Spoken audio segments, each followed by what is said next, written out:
Good morning, children. We have studied history, chapter number 5, the Mughal Empire.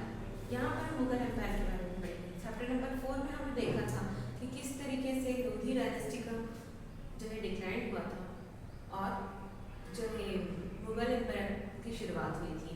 तो first battle of Panipat जो है वो लड़ी गई थी इस समय में और इब्राहिम लोदी को बाबर ने जो है हराया था पानीपत की फर्स्ट बैटल में 1526 में। और इस तरीके से मुगल एम्पायर की शुरुआत जो है बाबर के द्वारा की गई थी। बाबर जो है वो मुगल एम्पायर का फाउंडर रहा है और उसके बाद हुमायूं के बाद अकबर, फिर जहांगीर, शाहजहां और औरंगजेब ने जो है मुगल शासक रहे हैं। तो देखते हैं हम एक एक के बारे में कि किस तरीके से इनसे शासन किया है। आपको एक टेबल दी हुई है इसमें दिखाया गया है पेज नंबर 20 पे किस तरीके से एम्पायर हुए, कौन कौन सी ईयर में उन्होंने स्ट्राइक किया है ना, और कब रिजाइन किया है।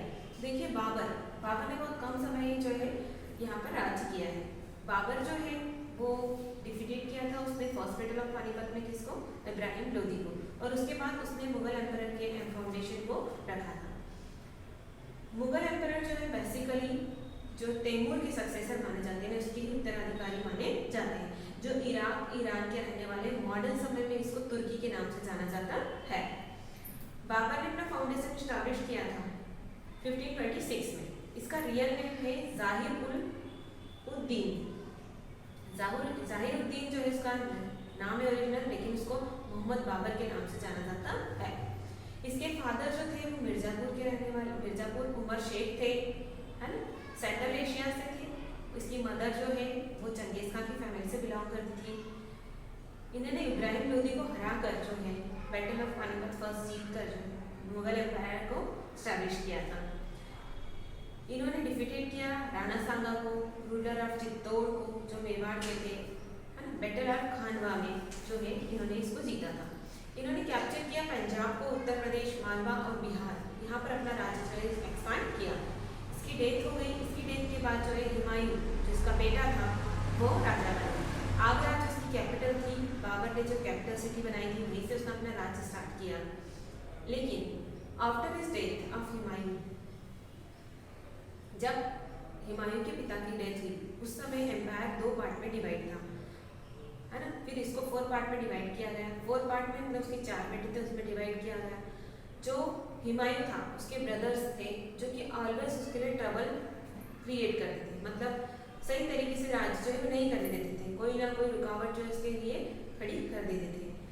Humayun had battle with Afghan rules. Afghan ruler जो था बिहार का, वहाँ पर लड़ाई करा था। शेरशाह सूरी जो है वो जीत गया। शेरशाह सूरी जो है उसने राज्य कर लिया, पूरा राज्य जो है मुगल एम्पायर का उसने कैप्चर कर लिया। उसके बाद बैटल ऑफ कन्नौज जो हुई उसमें भी शेरशाह सूरी जो है जीत गया। शेरशाह सूरी ने सब कैप्चर कर लिया, मुगल रूलर बन गया। उसने 1540 से लेकर 1545 तक जो है राज्य किया। शेरशाह सूरी जब उसकी डेथ हुई है ना, जब वो कालिंजार जो है बुंदेलखंड में वहाँ की लड़ाई लड़ रहा था, जब उसकी डेथ हो गई, उसने अपने समय में इन 4 सालों में ग्रैंड ट्रंक रोड यानी जीटी रोड के नाम से जो अभी भी फेमस है वो रोड का कंस्ट्रक्शन कराया, कई जो है बिल्डिंग्स बनवाई। उसी के साथ साथ जो है नया इंट्रोड्यूस किया था उसने रुपया मुद्रा को जो है यानी नई करेंसी जो है वो इशू करी थी जिसे रुपये के नाम से जाना जाता है।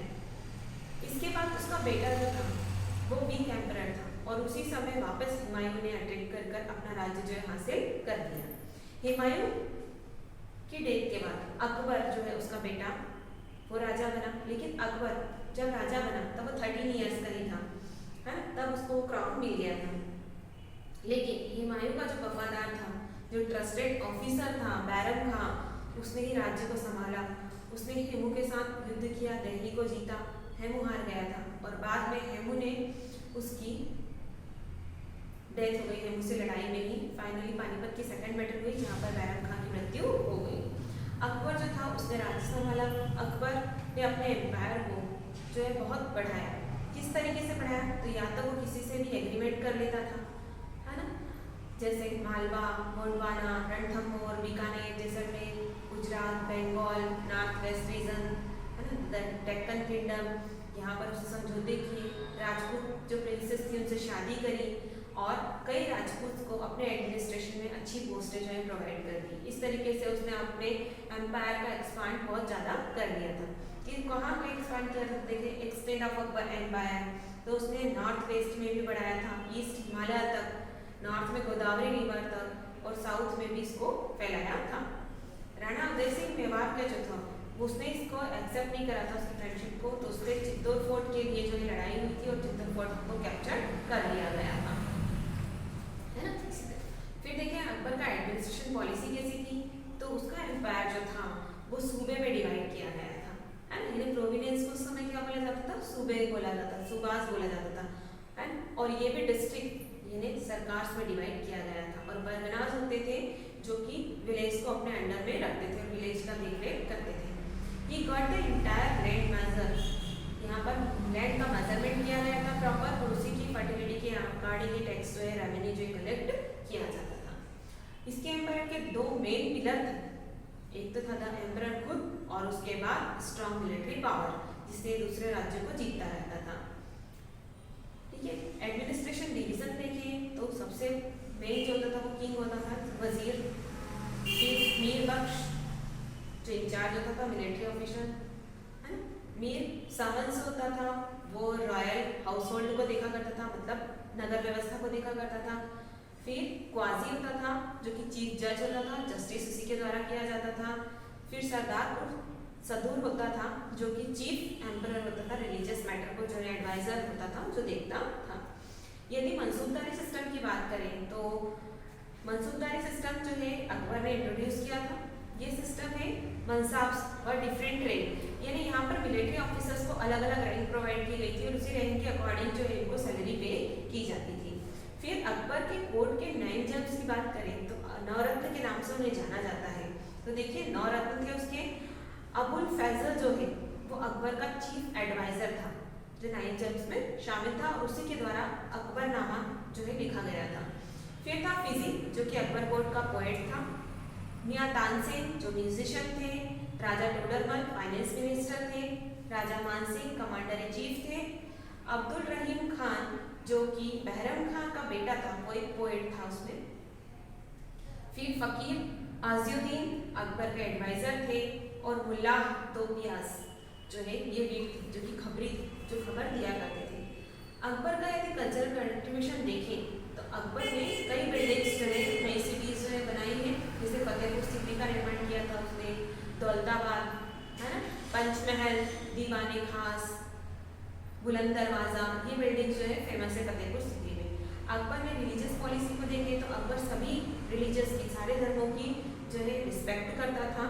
उसी के साथ साथ उसने एक इबादत खान जो है एक हॉल बनवाया था जहाँ पर सारे रिलीजियस से रिलेटेड जो लीडर्स होते थे उनको इनवाइट किया जाता था डिस्कशन के लिए। ही कंबाइंड ऑल गुड टीचिंग्स, और अपनी टीचिंग्स को अच्छा करने के लिए इसने नया जो है एक धर्म चलाया था जो कि दीन इलाही के नाम से जाना जाता है। मेन प्रिंसिपल था अकबर का वॉज ओनली वन गॉड, कि सबका भगवान एक ही है और उसी के साथ वो क्या करता था सभी धर्मों को लेकर चलता था। ही अबोलाइज द जजिया, जो जजिया टैक्स लगाया जाता था सिर्फ नॉन मुस्लिम्स पर लगाया जाता था, उसको इसने बंद करवा दिया था, उसको लीव दे दिया था। अब सभी लोग जो थे कहीं पर भी आ जा सकते थे बिना टैक्स के। फिर इसके बाद इसका बेटा जहांगीर जो है जो कि सलीम के नाम से जाना जाता है वो राजा बना। जहांगीर का मीनिंग होता है कंसिक्वेंस ऑफ वर्ल्ड, यानी वर्ल्ड का राजा, है ना। Rana of Mewar Amar Singh did not go before the Mughals, वो नहीं पसंद करता था मुगल्स को।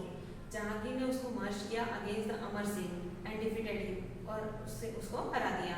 इसी तरीके से राजा मानसिंह जो थे उनको भी अपने साथ सपोर्ट के लिए रखा। जहांगीर ने अटैक किया था उसकी इंटेलिजेंस से, वो खबरियों से खबर लेकर जो है अटैक करता था।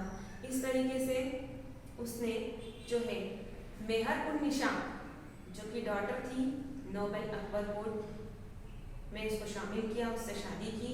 जहांगीर ने मैरिज की उससे, जिसका नाम नूरजहां था, यानी लाइट ऑफ द वर्ल्ड, है ना। जैसा उसका नाम था वैसे ही वो इंटेलिजेंट भी थी, ब्रेव भी थी। उसका नाम जो है उसके सिग्नेचर की तरह था। फिर शाहजहां आया उसका बेटा। शाहजहां जो है जहांगीर का सन था जिसका ओरिजिनल नेम खुर्रम था, है ना, लेकिन उसको शाहजहां के नाम से जाना जाता था। 31 ईयर्स तक उसने रूल किया। गोल्डन एज रही ये मुगल एम्पायर की। उसने अपने शासन में शांति बनाए रखी, उसी के साथ साथ फॉरेन इन्वेस्टर्स भी नहीं आए वहाँ पर, ग्रोथ हुई ट्रेड की। शाहजहां ने कई कैनल्स, बिल्डिंग्स, रोड्स जो है, ब्रिज ये बनवाए। इसी के साथ साथ उसका जस्टिस, न्याय व्यवस्था बहुत अच्छी थी। उसी समय उसने ताजमहल बनवाया जो कि उसकी वाइफ मुमताज की याद में बनाया गया है। शाहजहां के बाद जो है उसका बेटा औरंगजेब राजा बना। औरंगजेब जो है उसका शासन ये दिखाया गया है आपको पूरा। इसका आलमगीर नाम था, इसने 50 इयर्स तक राज किया, है ना। ये मास्टर था लैंग्वेजेस का, इसको अरेबिक भी आती थी, रशियन भी आती थी, उर्दू भी आती थी, तो कई लैंग्वेजेस इसको आती थी। यहाँ पर आपको पूरा मुगल एम्परर दिया गया है, जो लाइट कलर में पूरा औरंगजेब का शासन है और डार्क कलर जो है मराठा पावर्स जो है अब शुरू होने लगी थी। ठीक है, फिर देखिए ही डिफीटेड द होम्स, जो कि आसाम के लोग थे, उनको इन्होंने क्या किया था, डिफीटेड किया था। ये लार्जेस्ट, इसने अपने समय में जो है बहुत ही बढ़ा दिया था अपने शासन को। कश्मीर से लेकर, नॉर्थ में कश्मीर से लेकर जिंजी साउथ तक इसने फैलाया था। इसी तरीके से हिंदू कुश वेस्ट से लेकर चिटगांव ईस्ट तक जो है इसने शासन, अपना एम्परर जो है बढ़ा लिया था। फेस्ड वेरियस अटैक्स, लेकिन इसके शासन में कई सारे जो बैरियर्स आए। देखिए इनके समय में जो है अफगान ट्राइब्स का अटैक हुआ नॉर्थ वेस्ट से, revolt by the many Rajput, नई नई राजपूत पावर्स जो है वो स्टैब्लिश हो गई। उसके बाद मराठा पावर, सिख पावर जो है वो भी एम्प्रेस होने लगी, इस्लाम का विरोध करने लगी, है ना। शिवाजी जो है उस समय ही जो थे पावर में आए थे। औरंगजेब के बाद जिसके सक्सेसर रहे वो धीरे धीरे डिक्लाइन होने लगे, मतलब उसके 4 बेटे थे तो उसका इम्पैक्ट 4 बेटों में बढ़ गया और धीरे धीरे मराठा, राजपूत इन्होंने अटैक करना शुरू कर दिया, लड़ाई लड़ी और इसका शासन जो है डिक्लाइन होने लगा। इस तरीके से मुगल एम्पायर जो है डिक्लाइन हो गया। रिलेशन देखें यदि मुगल्स के अदर रूलर्स थे तो Mughals had friendly relation, Mughals के सभी से फ्रेंडली रिलेशन थे। ईरान भी, अर्थात the Mughal fight the Iran over the Kandahar, Kandahar तक इनका राज था। अच्छे रिलेशन थे सेंट्रल एशिया से कंट्रीज से, सेंट्रल कंट्रीज से जो कि सेंट्रल एशिया की कंट्रीज है अंदर, और मैट्रोमोनिकल रिलेशंस थे, मतलब शादी विवाह भी किया करते थे आपस में। राजपूत की कई सारी प्रिंसेस की शादी जो है वो मुगल्स से हुई थी, है ना। सिख, जाट, मराठा जो थे वो इनको एक्सेप्ट नहीं करते थे। बाद में इनका पावर जो है बढ़ गया और मुगल एम्पायर का इस तरीके से डिक्लाइन हो गया। तो यहाँ पर होता है आपका chapter number 5 complete. Thank you.